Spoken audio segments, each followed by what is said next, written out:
परम पूजनीय बाबा जी द्वारा अपनी शरीर यात्रा के दौरान जो तमाम असहनीय कष्टों को सहन करते हुए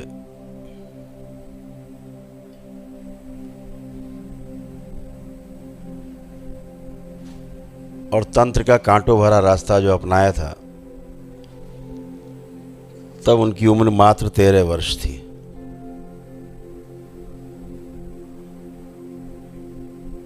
और परम पूजनीय बाबा जी अल्पायु थे।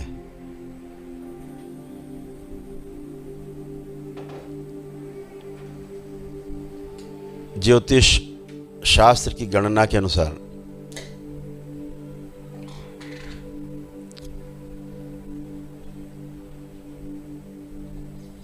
सोलह 17 वर्ष की उम्र से अधिक उनका जीवन नहीं था, वो शरीर यात्रा नहीं थी।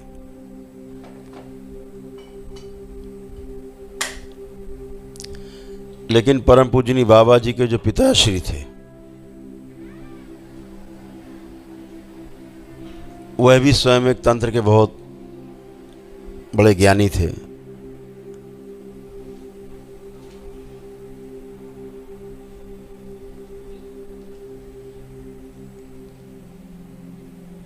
और शायद उन्होंने देख लिया होगा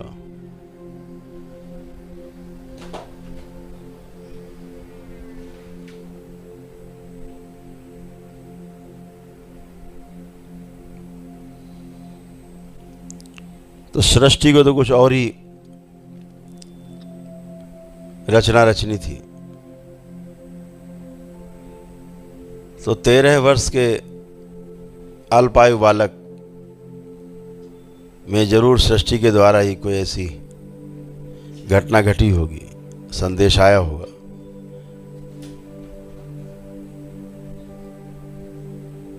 कि उन्होंने घर छोड़ दिया।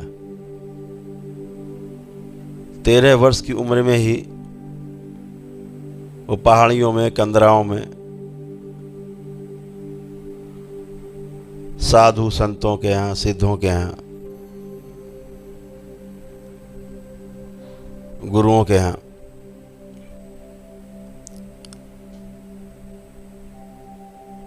अपने गुरु की खोज में हाजिरी लगाने लगे।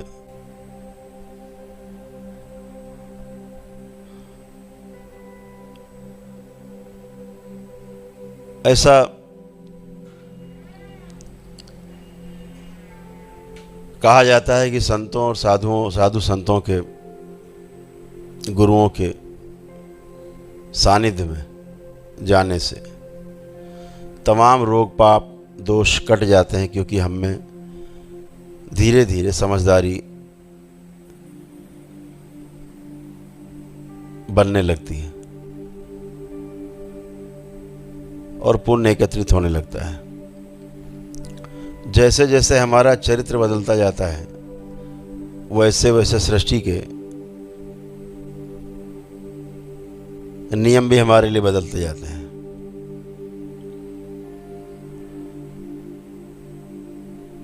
जैसे हमारा सोचना विचारना होता है, उसके अनुसार हमारी आयु घटती है, बढ़ती जाती है।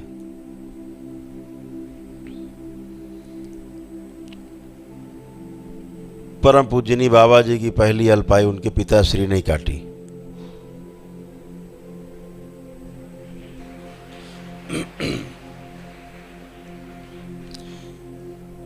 क्योंकि तब तक उनमें बहुत पुण्य एकत्रित हो गए होंगे।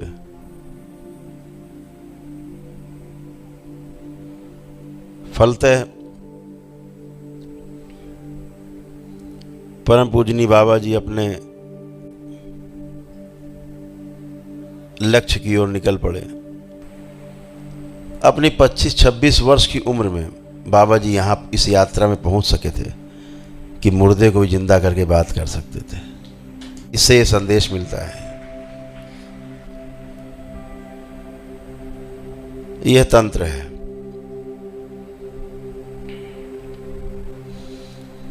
यह एक व्यवस्था है, लेकिन तंत्र से सब कुछ संभव है। सृष्टि के इन पांचों तत्वों के जो आधार हैं उन पर नियंत्रण संभव है, और उस पर नियंत्रण होने के कारण ही आज परम पूजनीय बाबा जी के तप और तपस्या से, माँ की शक्ति से, उसके संरक्षण से आप सब यहाँ आके स्वस्थ होते हो, एक दिन में स्वस्थ होते हो। ये उसी का प्रमाण है। ये दरबार जैसे चाहता है वैसे उस तत्व को कम ज़्यादा कर लेता है, घटा बढ़ा लेता है। तत्वों का घटना बढ़ना ही असंतुलन ही रोग है, कुपित हो जाना ही मृत्यु है।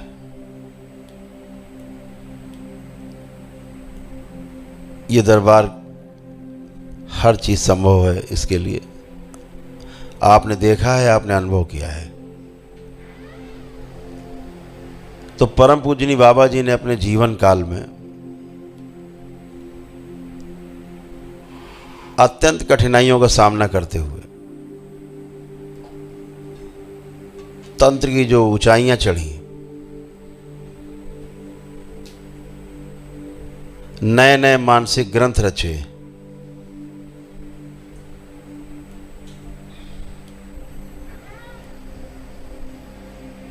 वो कठिनाइयां आपके सामने नहीं आने वाली हैं।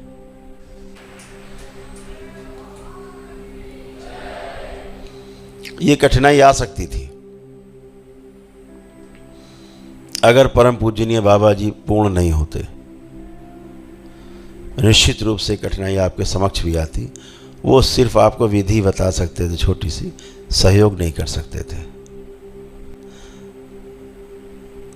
देह त्याग करने के पश्चात फिर आपका वो सहयोग नहीं कर सकते थे। आज आप दरबार से जुड़ते हो, परम पूजनीय बाबा और माँ सदैव आपके साथ ही रहते हैं। केवल आप आंख बंद करते हो और आपके शब्द निकलते हैं हृदय से, आंख खोलते हो पूरा हो जाता है। ये बाबा और माँ की शक्ति है, उनका होने का प्रमाण है आपके साथ कि वो आपको सुन रहे हैं, आपको देख रहे हैं, आपको संरक्षण दे रहे हैं, दिशा दे रहे हैं। इस पृथ्वी पर पहली बार हो रहा है, इस करौली शंकर महादेव के दरबार में, बाबा और माँ के द्वारा रचित इस दरबार में पहली बार ऐसा हो रहा है कि तंत्र दीक्षा लेने वालों को घर छोड़ने की ज़रूरत नहीं, पहाड़ियों में कंदराओं में जाने की ज़रूरत। हमारा घर ही हमारी पहाड़ी है, वही कंदराएं हैं। हमारा अपना परिवार ही हमारा सहयोगी है। कोई गुरु भाई है, कोई गुरु बहन है, कोई गुरु माँ है। हमारा परिवार ही उस को पूरा कर रहा है जो हम पहाड़ियों, कंदराओं में और अन्य जगहों पर जाके करते थे। अपने घर में रहकर ही आप इतने सुरक्षित हैं कि आपकी सुरक्षा के साथ साथ आप अपने परिवार को भी सुरक्षा दे पाते हैं इस दीक्षा के बाद।